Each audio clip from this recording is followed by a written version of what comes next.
Complete Ielts, Bands 6.5 to 7.5, by Guy Brooke Hart and Vanessa Jakeman. Published by Cambridge University Press, 2013. This recording is copyright. Unit 8, Listening, Exercise 4. So, we're talking about astronomy today, the scientific study of outer space.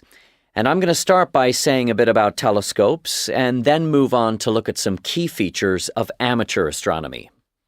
Now, one of the most powerful telescopes in the world today is the Hubble Space Telescope, named after Edwin Hubble.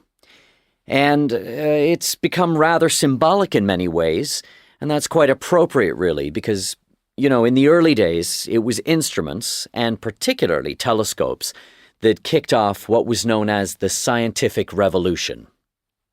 We tend to think of science in terms of great minds conjuring up big ideas.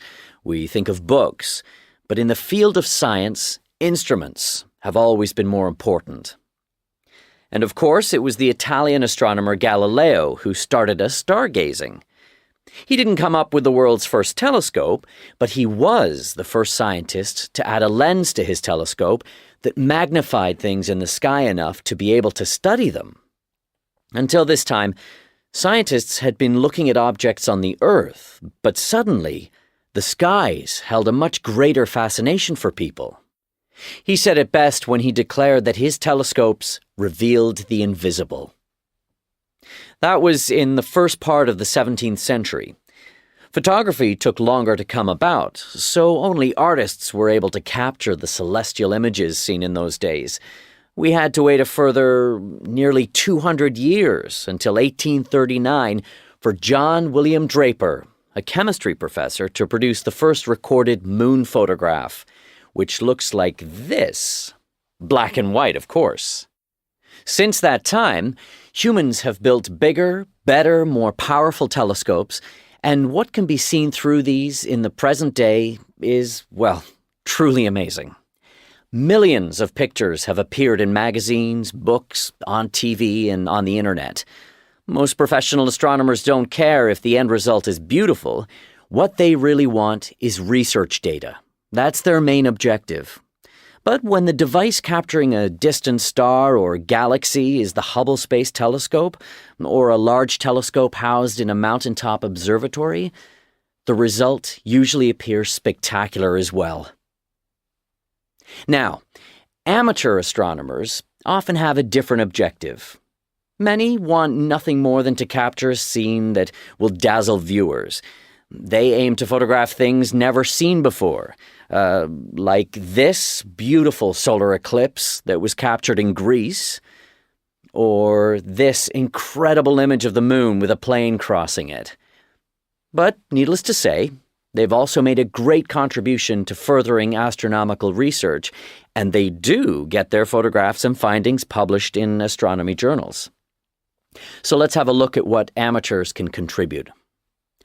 All astronomers are trying to find out or understand the origins of the solar system, how stars formed in the first place, and how the universe itself evolved in such a way. Amateur astronomers have a great deal of specialized knowledge that is highly valued in this regard. For example, they're very familiar with the sky, and they know right away when something new appears or when the brightness of an object alters, increases or decreases. They know how to tell the difference between, say, planets and comets or stars, or even artificial satellites. Many ordinary people wouldn't have any of these skills. And another vital skill is that they know how to make accurate measurements.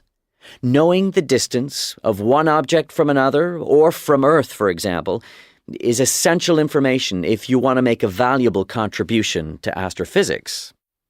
So that's what they know. When you look at what they can do to help the professionals, in general, there are two main types of observation that are important. Firstly, they are always watching space. They keep a constant eye on the skies for any new discovery, such as an exploding star that has reached the end of its life and lets off a tremendous amount of energy, or a comet, a very small object made of dust and ice orbiting the sun. Secondly, They constantly observe the evolution of stars, planets, and other celestial features. And the information they gather is essential to our understanding of these objects. It tells us, for example, how stars live and die, and how they interact with neighboring stars. In both types of observation, professionals can see advantages in the enormous patience and passion that amateurs have for their hobby. This doesn't just mean spending a whole night looking at the stars. We're talking about observations that involve spending years of evenings on the roof or in the back garden.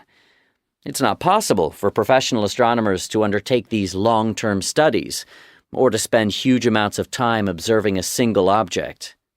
But amateurs can, and they do, and that's why they are so important to the field of astronomy.